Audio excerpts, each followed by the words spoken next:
انسان کے ساتھ کبھی ایسا بھی ہوتا ہے، انسان اللہ تعالیٰ سے دوسرے انسان کو بہت شدت سے مانگتا ہے،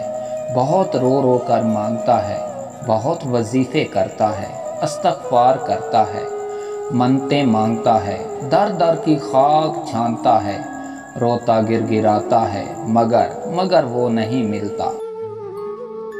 پھر ایک وقت آتا ہے، اس انسان کے آنسو خشک ہو جاتے ہیں، وظیفے بھول جاتا ہے، وہ جس انسان کو مانگ رہا ہوتا ہے اس رب کا ہو جاتا ہے، اس کو حقیقی محبوب مل جاتا ہے، جو رب کائنات کا محبوب صلی اللہ علیہ وآلہ وسلم ہے۔ رب اور اس کے محبوب کو پانا سب سے بڑی چیز کو پانا ہے۔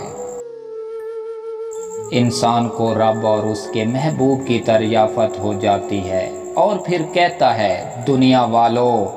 جو چیز چاہو مجھ سے چھین لو، لیکن تم میرے رب اور اس کے محبوب صلی اللہ علیہ وآلہ وسلم کو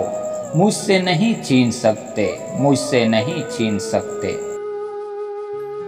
پھر کیا عافیت بدل جاتی ہے، ہر وقت ذکر یار میں رہنا اچھا لگتا ہے، انسان کا سجدے میں پڑے رہنے کو دل کرتا ہے، اس در پر سکون ملتا ہے، اور پھر اچانک وہ بھی مل جاتا ہے جس کے لیے دعائیں کی تھی، گر گرائے تھے، وظیفے پڑھے تھے، ہر ایک سے لڑے تھے، مگر پھر احساس ہوتا ہے وہ محسوس ہی نہیں ہوتا جو کبھی پہلے ہوتا تھا۔ اب وہ اس طرح اب نہیں رہا، جیسے کوئی طوفان اندر تھم سا جاتا ہے، کیونکہ حقیقی عاشق ہر عاشق کو بھلا دیتا ہے۔ انسان نئی دنیا میں رہنے لگتا ہے جہاں بس سکون ہوتا ہے۔ پھر بس ایک ہی خواہش ہوتی ہے، یا باری تعالیٰ تم اس سے راضی ہو جاؤ، یا رب کائنات بس تم اس سے راضی ہو جاؤ،